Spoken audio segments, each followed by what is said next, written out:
Ecuador en el siglo XX.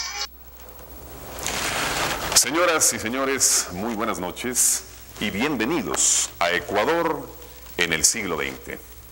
Un espacio especial que en Teleamazonas consideramos deber histórico el ponerlo a consideración del público de nuestro país.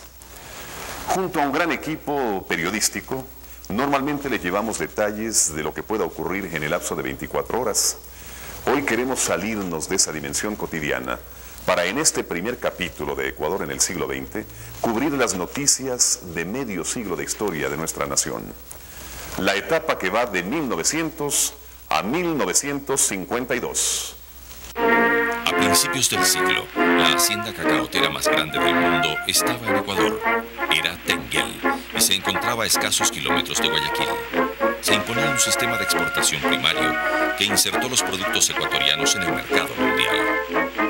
El auge del cacao fue capitalizado por un grupo de comerciantes y banqueros de la costa que con el apoyo campesino de las montoneras alfaristas logró el control político del país por medio de la Revolución Liberal de 1895. Esta etapa revolucionaria también se extendió a los primeros 12 años del siglo. Su líder, Eloy Alfaro, fue presidente constitucional de la República y dictador por períodos alternativos. Pero más que por esta característica, se destacó por sus luchas en la conquista del poder y en los desafíos que le presentaban sus empresas transformadoras, por su heroísmo y su sacrificio final. Las antiguas instituciones que procedían de la colonia se habían mantenido por el predominio de gobiernos conservadores durante los primeros años de la República. El poder eclesiástico mantenía una primacía sobre el gobierno civil. Una situación que comenzó a cambiar con la Constitución liberal que todavía, con cautela, establecía cierta posibilidad de libertad de cultos y mantenía a la religión católica, apostólica y romana como la oficial del Estado ecuatoriano. Pero ni siquiera esta tolerante carta política del 12 de enero de 1897, ni el poder legalizado de Alfaro en las elecciones del día siguiente por 51 votos a favor contra 12 en blanco, podían calmar a una oposición violenta. Su mente y su voluntad, sin embargo, se concentraban en el gran proyecto de su vida, el ferrocarril para unir la costa con la sierra. Tuvo que enfrentar la oposición del Congreso y los comentarios negativos de la prensa, además del desafío que imponía el obstáculo de los Altos Andes. Pero el trabajo siguió adelante. En 1901, después de enormes dificultades políticas y materiales, el ferrocarril trasandino de la Guayaquil and Quito Railway Company alcanzaba a llegar a las mesetas interandinas, hasta las faldas del Chimborazo. El total de la inversión era de $17.500.000. Cruzar los pantanos y selvas tropicales con la vía férrea para luego remontar la sierra había sido una tarea colosal al precio de la vida de miles de trabajadores e ingenieros. Realmente era una comunicación que duraba en tiempos de invierno semanas, a veces hasta meses. La comunicación entre Guayaquil y Quito al menos duraba una semana, trasladarse de Guayaquil a Quito. De tal manera que en ese contexto entender al ferrocarril puede ser interesante, porque el ferrocarril disminuye el tiempo de comunicación de las dos regiones. Y con ello abre la posibilidad de comunicación económica, social, política, cultural entre estas dos regiones. En 1901, la división liberal se pone de manifiesto al triunfar en las elecciones el general Leonidas Plaza Gutiérrez, representante del liberalismo moderado. Su gobierno quiso superar al de su predecesor y para ello se adelantó en ideas y obras. Tras largas negociaciones, se había llegado a un acuerdo entre el gobierno y la oposición conservadora, pero ahora la fractura política se producía por la división interna del propio Partido Liberal. En medio de las intrigas en su contra, el general Leonidas Plaza asumió la presidencia e inició su programa de reformas. Logró la aprobación de las leyes de matrimonio civil, de divorcio y de manos muertas. Esta última confiscaba los bienes de las comunidades religiosas y las entregaba a la asistencia pública. En estas actividades políticas e ideológicas transcurrieron los 4 años del gobierno del general Leonidas Plaza Gutiérrez. Para entonces, el liberalismo se encontraba dividido en dos fracciones irreconciliables. El liberalismo radical tenía la intención de hacer una transformación social para el país, promoviendo a los campesinos pero a su vez en el marco de un desarrollo empresarial y capitalista, una especie de capitalismo progresista, podríamos decir, para el Ecuador. En cambio, el liberalismo moderado, el liberalismo plutocrático, acaudillado por Leonidas Plaza, finalmente se vincula al grupo hegemónico más importante de comienzos de siglo, que es el grupo de los empresarios banqueros de Guayaquil. En 1905 concluye el periodo presidencial de Leonidas Plaza. Su sucesor fue Lizardo García, quien había sido un claro triunfador en las elecciones. El afán continuista de García comenzó a sembrar la inquietud entre los compañeros y colaboradores de Alfaro. El 25 de julio de 1908, entre el júbilo del pueblo y la envidia de los rencorosos, el ferrocarril trasandino hizo su entrada en Quito. En 1910, Alfaro debió enfrentar una amenaza inminente de guerra con el Perú. Nombró una junta patriótica integrada por personajes distinguidos de los sectores ideológicos y logró que todos se plegaran en torno a él. Fortificó el Golfo de Guayaquil y la costa y adquirió abundante y moderno material bélico. Los hombres marcharon hacia la frontera, pero la intervención diplomática evitó la guerra. El 11 de agosto de 1911, el presidente del Congreso, Carlos Freire Saldumbide, asume la presidencia interina de la nación. Eloy Alfaro debió salir fuertemente escoltado hacia la Embajada de Chile, luego a Guayaquil, para partir a Panamá, el que sería su último exilio. Corrían rumores que Emilio Estrada estaba gravemente enfermo del corazón. Estos rumores se confirmaron a escasos 3 meses de asumir la presidencia. Emilio Estrada murió en Guayaquil el 21 de diciembre de 1911. Guayaquil se levantó contra el gobierno interino de Carlos Freire Saldumbide y Eloy Alfaro regresó a Guayaquil desde su exilio en Panamá. Mientras tanto, su sobrino Flavio Alfaro se declaró jefe supremo de la provincia de Esmeraldas. El gobierno nombró al general Leonidas Plaza para contener la arremetida alfarista. La sierra se unió para combatir a Alfaro y se desató una guerra civil. El avance sobre Guayaquil fue incontenible y los alfaristas fueron derrotados. La prensa pidió un castigo ejemplar para los vencidos. El odio desbordaba contra Alfaro y sus generales. Leonidas Plaza fue recibido con júbilo en Guayaquil el 22 de enero de 1912. Comenzó una semana macabra al negarse los salvoconductos acordados para los generales vencidos y su encarcelamiento. El juicio al general Montero en Guayaquil fue una farsa realizada en medio de mofas e injurias de los asistentes. El inculpado fue acribillado a balazos y su cuerpo lanzado a la multitud desde un segundo piso. El 28 de enero de 1912 llegaron a Quito, conducidos a propósito en pleno día por las calles y en medio de los insultos de la gente. Eloy Alfaro, cansado y enfermo, apenas pudo subir las gradas de la entrada de la cárcel. Mientras las turbas gritaban afuera, empezaron a oírse unos gritos anunciando que los presos se escapaban. Alfaro y sus generales fueron asesinados a garrotazos y luego fueron lanzados al piso inferior. Con cuerdas ataron los cadáveres para poder arrastrarlos. Por las calles empedradas, las víctimas iban dando tumbos y destrozándose en el macabro recorrido. En el ejido, 6 hogueras esperaban por los despojos. En sus brasas se extinguió el período alfarista, pero no la afrenta de un crimen injustificable.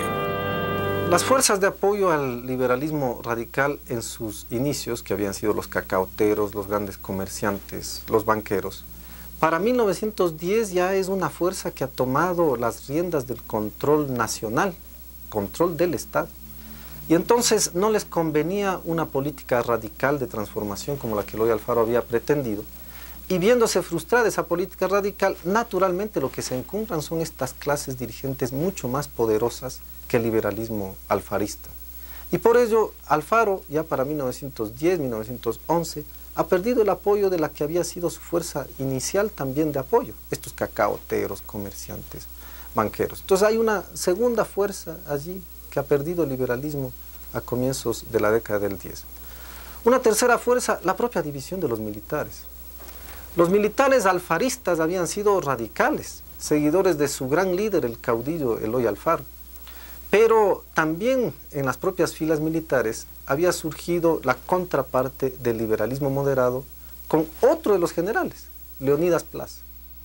Las grandes transformaciones impulsadas por Alfaro repercutirían en la historia de nuestro país. En 1912, Leonidas Plaza logra pacificar al Ecuador por medio de pactos con la Iglesia y las oligarquías. El Banco Comercial y Agrícola había hecho fuertes préstamos al gobierno para sufragar los gastos de la amenaza de guerra en 1910. Su condición de acreedor le permitió acumular el poder político en la persona de su gerente, Francisco Urbina Jado. Ante la caída de los precios del cacao durante la Primera Guerra Mundial, el Banco Comercial y Agrícola también ayudó con créditos a los productores.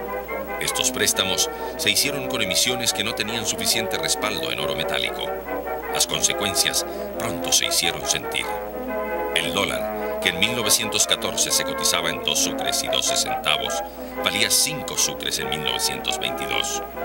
Dos plagas, la monilla y la escoba de bruja, comenzaron a afectar dramáticamente a las plantaciones de cacao. Usted está viendo Ecuador en el siglo XX.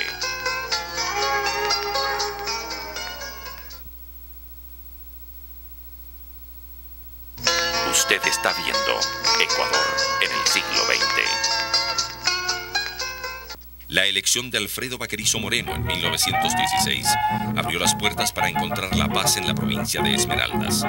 En el plano internacional, el Ecuador firmó con Colombia el Tratado Muñoz-Bernaza Suárez. Posteriormente, Colombia traspasaría en secreto parte de esos territorios al Perú. Solo en 1925 se supo que el Ecuador había quedado rodeado por una especie de tenaza de territorio peruano. En 1920 fue elegido presidente José Luis Tamayo. La crisis que se venía incubando desde 1914 se presentó con toda su fuerza y golpeó principalmente a los sectores más pobres. El 15 de noviembre de 1922, algún jefe militar dio la orden de disparar a la multitud desde puntos estratégicos alrededor de la gobernación. Más de 1000 muertos fue el resultado de la sangrienta represión. Al año siguiente, se produjo una matanza de cientos de indígenas en la hacienda Leito en la provincia de Tungurahua. El descontento económico se concentraba en el Banco Comercial y Agrícola, que controlaba por completo el escenario político y comercial. En este clima, asumió la presidencia Gonzalo Córdoba.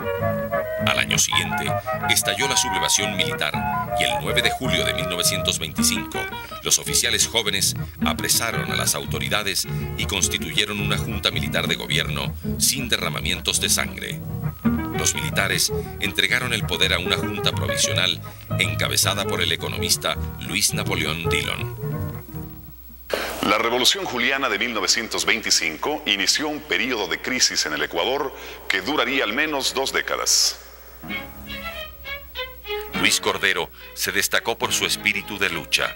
Se enfrentó con gobiernos autoritarios y probablemente ha sido el único poeta ecuatoriano que ha escrito en lengua quichua.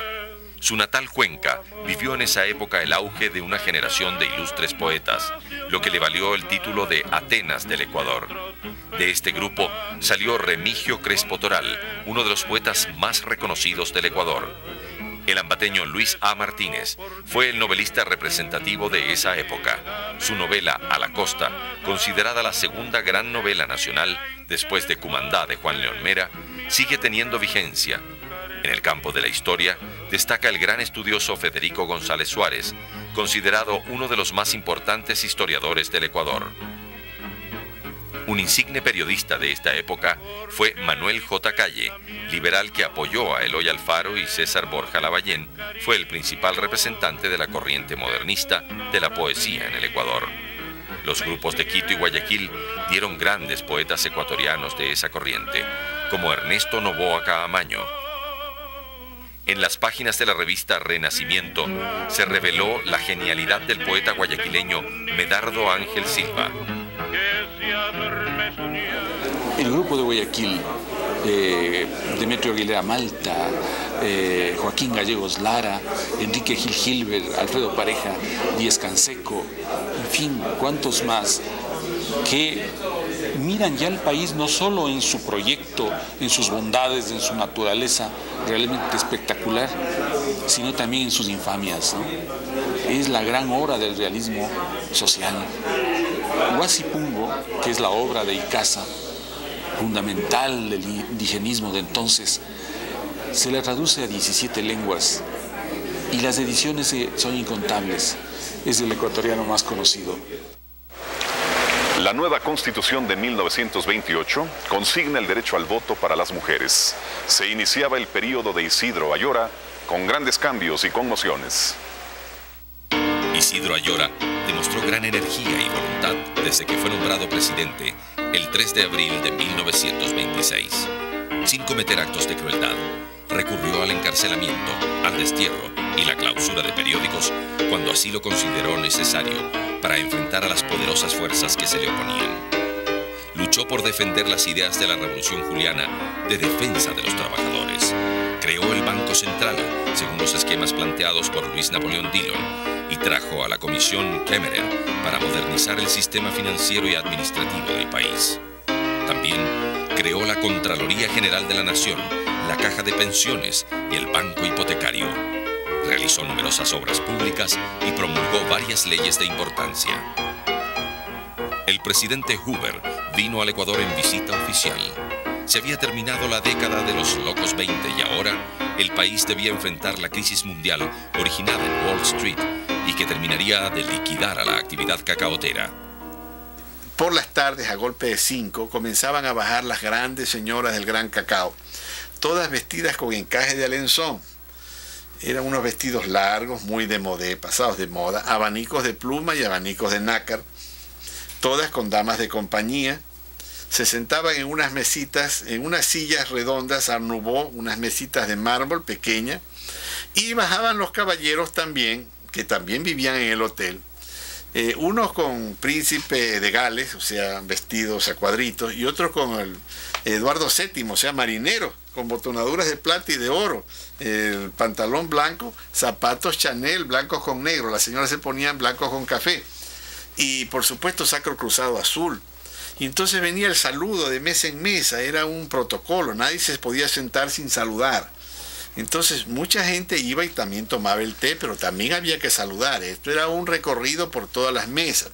Las señoras tomaban una concha, no una copa, una concha de helado, porque era Art Nouveau, la concha era de cristal y debajo había una de plata, con unas cucharitas cuadradas. Y habían pues las galletas primavera, los bizcochitos de anís y las lenguas de gato. Las biscotelas también. Unos sándwiches cuadraditos mínimos de pollo, y los caballeros una copa de Oporto o de Jerez. Isidro Ayora ya no podía sostener su estilo de financiar obras con dinero en efectivo. En agosto de 1931, la gente se lanzó a las calles a pedir armas en los cuarteles. Intervino el ejército y Ayora tuvo que entregar el poder que finalmente fue asumido por el presidente del Senado, Alfredo Baquerizo Moreno. Este convocó a elecciones para los días 20 y 21 de octubre de 1931. Neptalí Bonifaz, con apoyo liberal, obtuvo la mayoría con un poco más de 28.000 votos. Desde la elección hasta la posesión, había que esperar largos 10 meses. Comenzaron a producirse motines y revueltas en la disputa por el poder. Surgió una agresiva organización de derecha, la Compactación Obrera Nacional. Varias organizaciones, los obreros le apoyaban porque sabían que era un tipo honrado. Él había dicho que él iba a meter a la cárcel a los ladrones hasta que deje un billete de a 5 sucres en la Plaza Grande un día y lo pueda recoger al día siguiente y nadie lo haya tocado. A ese nivel de honradez quería llegar, un poco utópico. Pero claro, era un tipo bastante bravo, irascible, y no admitía pues muchas discusiones en su alrededor. Era hijo de un peruano y de una ecuatoriana, un diplomático peruano y una ecuatoriana, y sí tuvo pasaporte peruano. Entonces eso fue la excusa para su descalificación. Pero claro, ya se lo había reivindicado antes nombrándolo presidente del Banco Central, de manera que hay una dicotomía que nunca se dilucidará, ¿no? Con la descalificación de Bonifaz por el Congreso, se desata la más sangrienta guerra civil desde 1912. Se combatió duramente durante 4 días hasta que los conservadores se rindieron y Bonifaz se retiró a su hacienda. Mi abuelo tenía un Chrysler del año 36 que se jactaba que tenía un motor enorme y el viaje era largo, tedioso, movido y siempre nos mareábamos, mi hermano y yo, que éramos muy niños, ¿no? íbamos con la ama de llaves de él, era una suiza, una tal Juana, y siempre llevaba un peón para que limpie las piedras de la carretera, porque el camino era tortuoso, se hacía como 3 horas a Cayambe, ¿no? El gobierno fue brevemente ejercido por Juan de Dios Martínez Mera. El principal protagonista del golpe parlamentario contra el presidente Martínez Mera era el joven José María Velasco Ibarra. En el Congreso ya se oye a fines de la década de los años 30 la voz potente del que sería el gran caudillo de este siglo, el doctor José María Velasco Ibarra. Y figuras políticas de esa etapa empiezan a copar la escena nacional. En la extrema izquierda está la voz de Pedro Satt, fundador del Partido Comunista en el Ecuador, uno de los grandes puntales de esa tienda política, y el contendor a la altura de Velasco Ibarra. Ambos hicieron durante muchos años, fueron los protagonistas de la escena política. Estalló el conflicto de Leticia entre Perú y Colombia.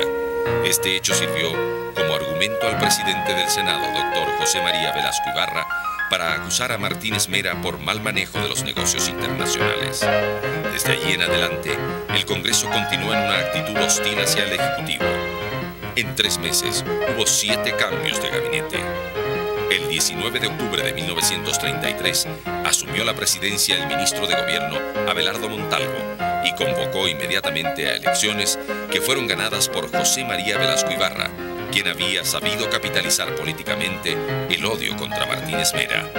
Inició su periodo presidencial el 1 de septiembre de 1934. Enseguida comenzaron las pugnas con el Congreso. En agosto, el presidente lo disolvió y encarceló a los parlamentarios de oposición. Convocó una nueva asamblea constituyente para modificar la Carta de 1929, que con tanta facilidad le había permitido derrocar a Martínez Mera y que ahora se podía volver fácilmente en su contra. Mientras se promulgaba el decreto, los soldados de un batallón presente en el acto lanzaron el grito de «¡Viva la Constitución! ¡Abajo la dictadura!». Velasco Ibarra debió renunciar y se marchó de inmediato al exilio. En sus declaraciones dijo: «Me caí sobre las bayonetas». Usted está viendo Ecuador en el siglo XX.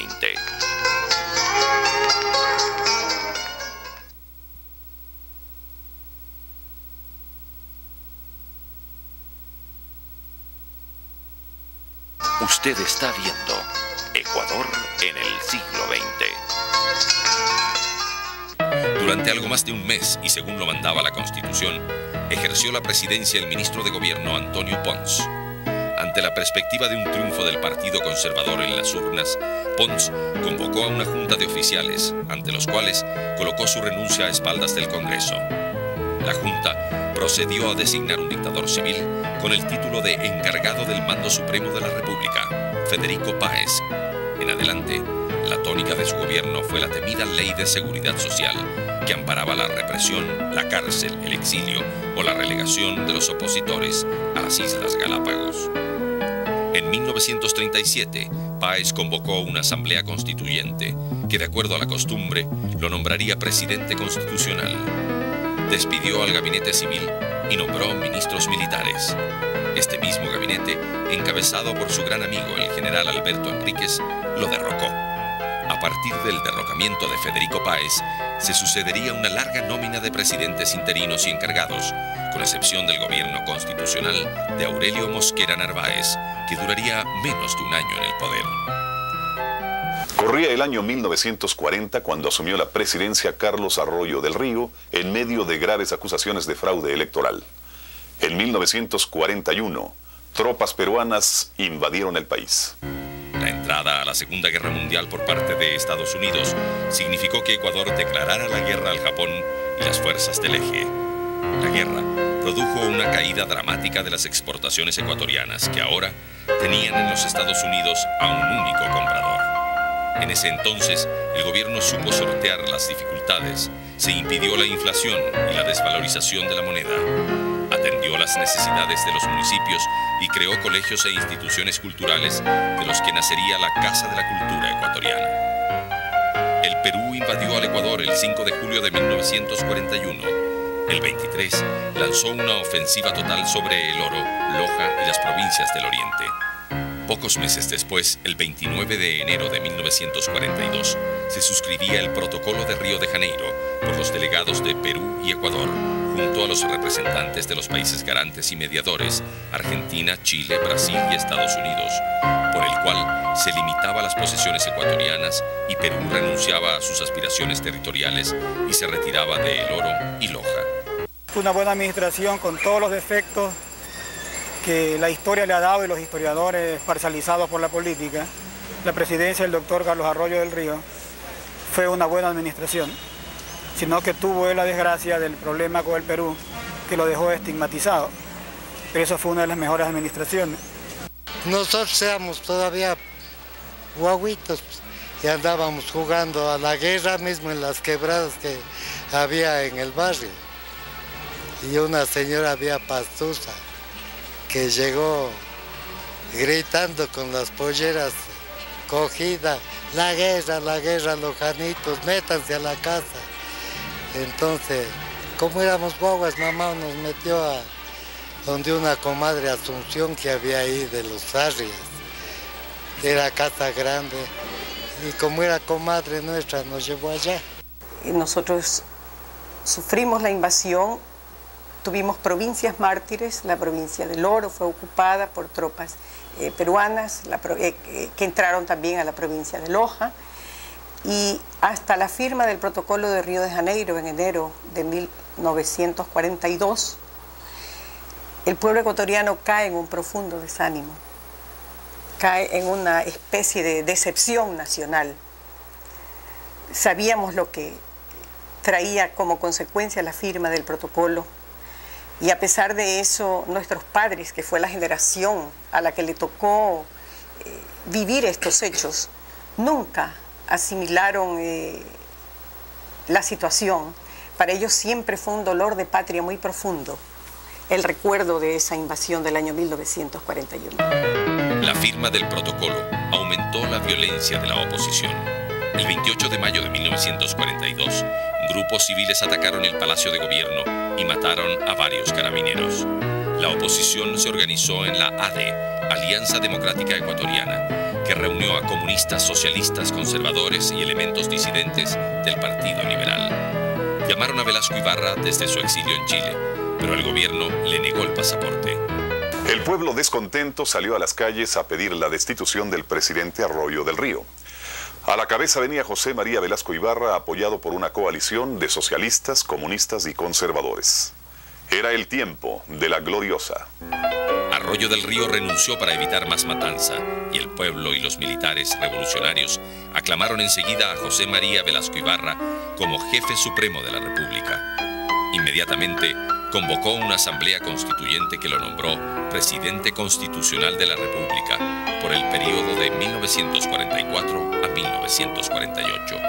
Durante su primera etapa, el velasquismo se dedicó a las sanciones o actos de venganza y persecución política contra miembros de todas las condiciones sociales.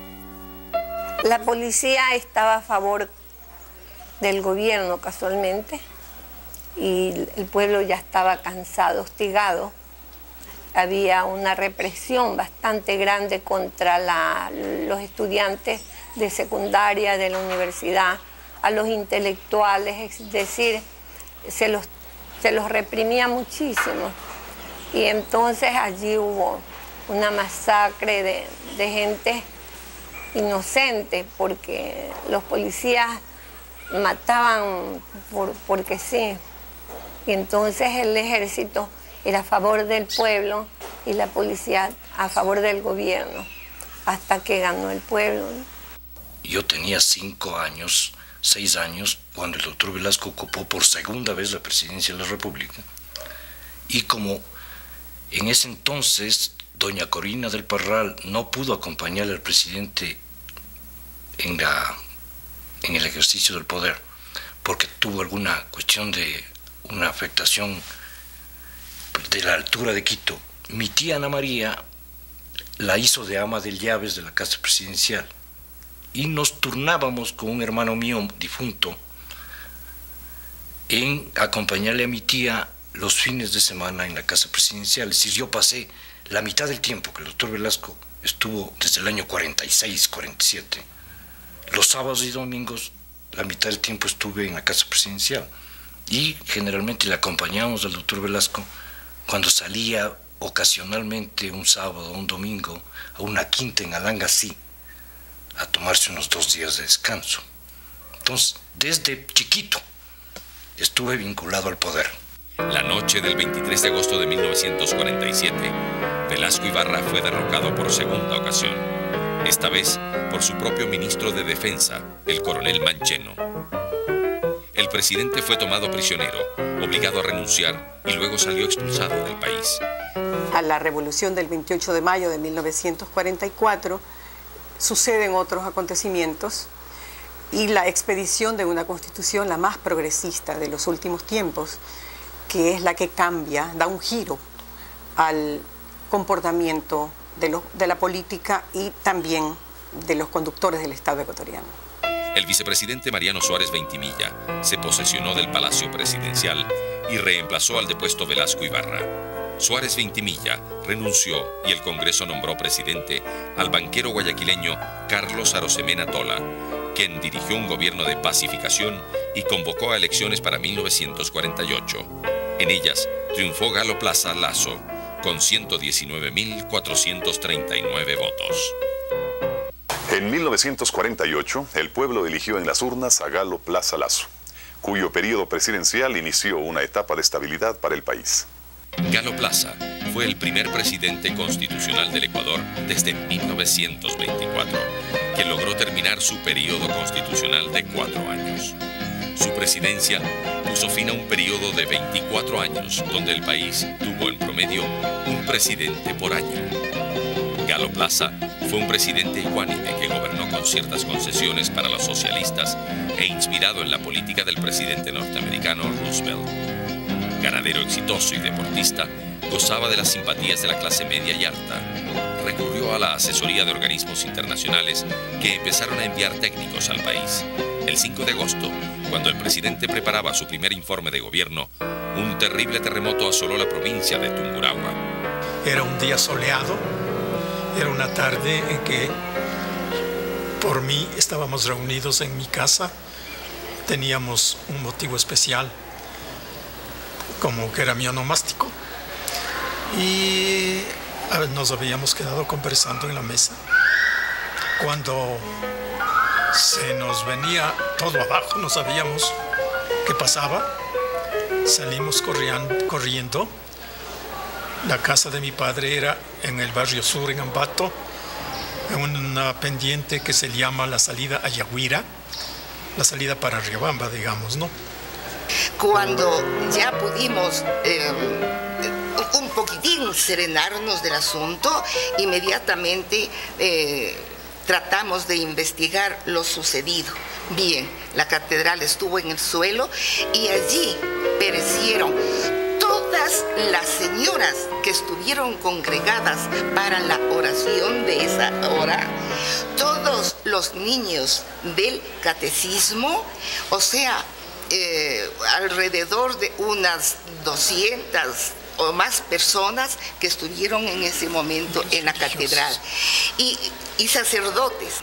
Y entonces ya había llegado pues el momento que decidimos nosotros casarnos. No podíamos esperar más porque las vacaciones también ya iban pasando, pues no, pasando, y queríamos aprovechar de unos días de vacación. Entonces, al mes del terremoto, decidimos realizar nuestro matrimonio, que se celebró en una carpa en el Parque Montalvo. Allí fue el matrimonio civil. Usted está viendo Ecuador en el siglo XX.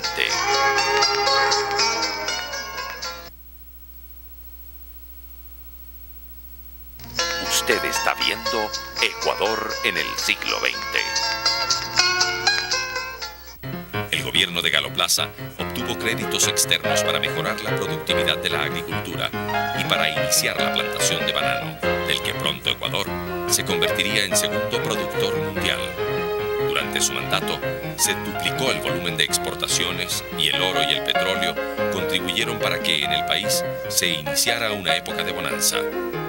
Tuve relación con don Galo porque trabajamos la campaña de él, todos los taurinos tuvimos que trabajar por él. Y además lo hicimos con mucho gusto porque era muy buena gente, un gran amigo, consideraba a todo el mundo y era muy demócrata, muy altruista y ayudaba a todos los que tenían esa afición y a todo el mundo que podía ayudaba. Don Galo fue excepcional. En 1950 se realizó el primer censo nacional de población. ¿Qué tal sacrificio de Quito, ¿no? Desde Quito a Babahoyo. Había que bajarse por el torneado que se decía que era más o menos bajar en gradas en automóvil y después cruzar el río de Quevedo en una, llamaban gabarra, eran unas balsas cogidas con un cablecito que le jalaban del otro lado y así se pasaba. ¿Qué le digo? Quevedo no era la ciudad que usted cree ahora, chozas, ¿no? En fin, yo conocí el país así. El principal opositor de Galo Plaza fue el conservador Ruperto Alarcón Falconi, quien interpeló al ministro de Gobierno. Otro oponente de peso fue el jefe de concentración de fuerzas populares, Carlos Guevara Moreno. Guevara y otros opositores fueron apresados el 15 de julio de 1950 y trasladados a Quito, donde guardaron prisión por más de un año.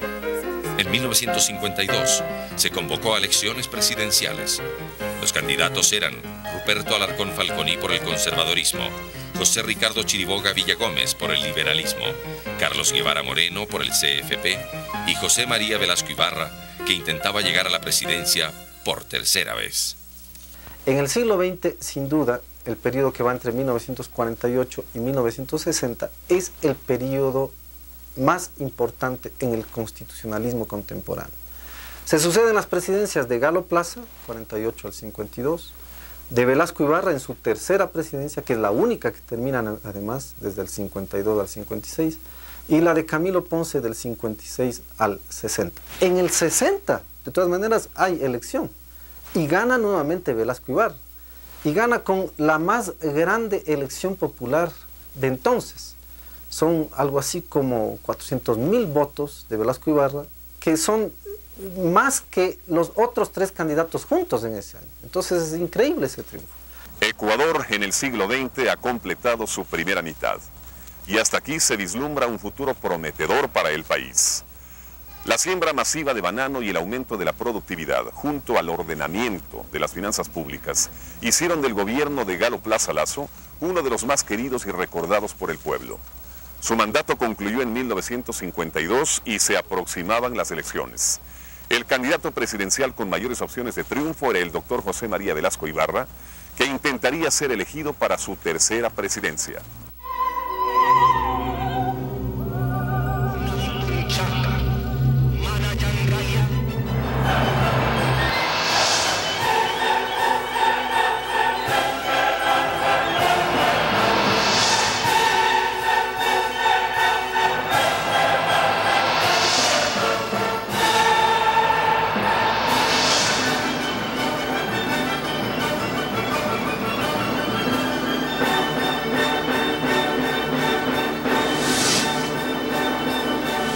Especial que no se lo puede perder.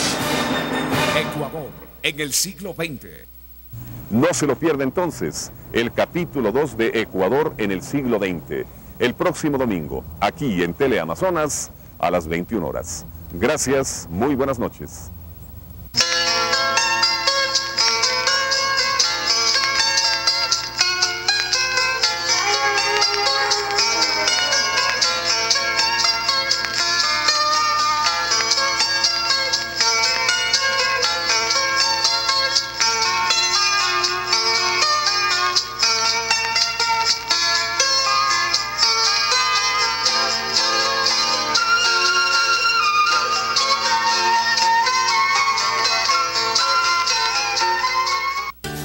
Rentacar. 25 años, líderes en el mercado nacional.